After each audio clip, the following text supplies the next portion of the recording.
England are gonna win the Euros. Full disclosure, I am someone who is completely untethered to reality. So when I say England are gonna win the Euros, I'm not being realistic, but I'm not trying to be realistic. And I don't want to be realistic in anything I do anymore. Am I deluded? You better believe it. Does it cause me to regularly make poor decisions? You betcha. Am I wasting my life pursuing goals that in all probability will end up fruitless? Gladly. I think being deluded's wicked and the best way to be.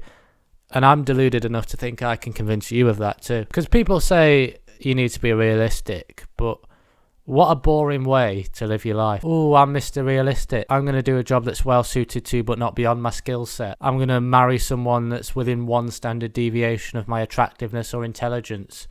And I'm going to incrementally pay off a mortgage or rent somewhere while living within my means. That's pathetic.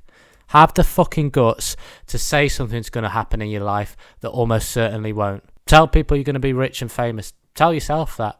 Tell yourself that in 10 years' time, you're going to be driving a Ferrari and getting blowjobs on tap. I genuinely think that doing things that a psychologically well-adjusted person would do is a bad way to live your life. Like, I shouldn't be doing this right now, making this video. There's already way too much content in the world. No one needs this. There's so many films and books and podcasts that you could be consuming instead of watching this. Great ones. There's loads of better ways you could be spending time. My mate Arnold brought around his Nintendo Wii last week. I forgot how good that console was. I could spend the rest of my life playing Wii Sports and I don't think I would get bored. Yet I expect people to consume my stuff. I've never written anything as riveting as Mario Kart. Nothing as poignant either. That feeling when you finish out the top 3 on a Grand Prix in Mario Kart and you have to watch the winners parade from that little hillside with all the other losers. That's as powerful as any poem in the history of literature. I play Mario Kart and I'm like, I can't compete with this artistically. But you know what drives me forward? Delusion.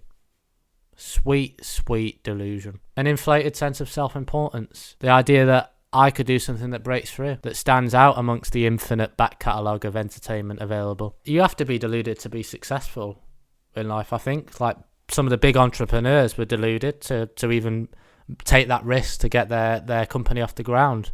You know, Bill Gates, Steve Jobs, George Foreman. George Foreman was a boxer, and then one day he was like, I might get into the grills business, you know? And everyone would have been like, are you out of your mind? You deluded, George.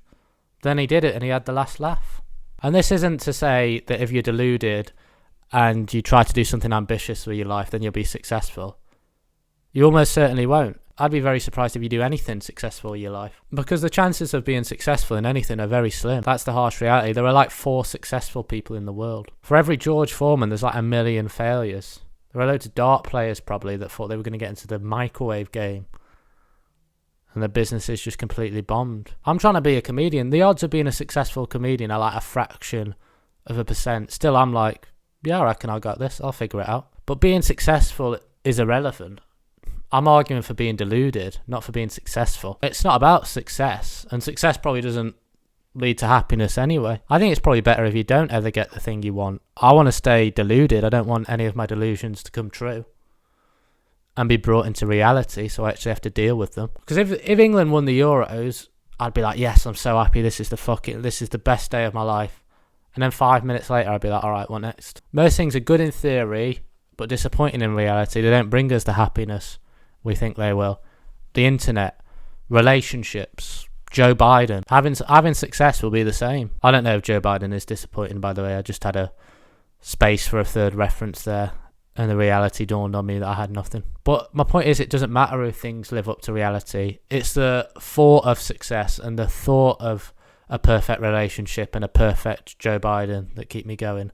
That's what gets me through my day-to-day. The anticipation of something being amazing is a reward in itself. The delusion is its own gift. The only time I get sad about trying to be a comedian is when I let reality seep in. But if I stay deluded, then it doesn't matter. Just never let reality touch you. I won a comedy award before the pandemic. Leicester Mercury Comedian of the Year. Set available on YouTube. Check it out. Subscribe. But when I won that award, there was this like after party after the event and that. I remember being out that night and just thinking, I'm gonna be fucking famous, man. I'm gonna be famous as fuck. Then the pandemic happened and like comedy got cancelled and stuff. And without any momentum, I've got off the back of that is gone 100%. But it was still a fun night of winning that thing and having that night of going out and feeling like the king. Also, I felt very sexually confident. I normally hate myself physically, but that night I was like, I reckon everyone wants to have sex with me now. There's no way they did, but it's fun to have that escape from reality. Imagine if I won that award and instead of being all deluded, I was just like, well, this is nice, but any chances of future success are still very much contingent on factors beyond my control. And I will continue to do art for the sole reason of pleasing myself. Nah, fuck that. I mean, stand-up comedy as a whole is a thing where the idea of it is better than the reality. Like, I romanticize it as being the purest art form, and that that eliciting laughter is like the quickest way of reaching the truth.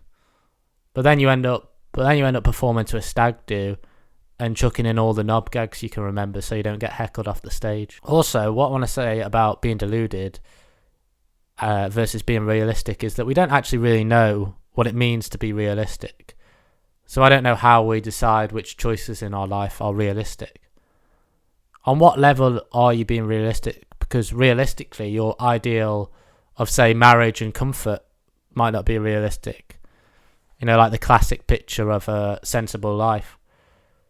Taking the easy route isn't as easy as it sounds. It's difficult. It's full of regret. Sometimes to not do something ambitious also takes delusion, because you're deluding yourself into thinking you'll be happy with your choices later on. I think we just need to be a bit more imaginative about what we can do with our lives. And what's the imagination if not a delusion of the world? We imagine things being different than they are, and sometimes you can make your delusions a reality. Most of the time not, but it's still good to have an imagination that keeps believing things can be different and better. The iPhone, space travel, the George Foreman grill, they were all delusions at one point. Yesterday's delusions can become today's reality. Sometimes they don't. They stay as delusions. And the people with those delusions look fucking mental for their whole lives. But that's pretty funny.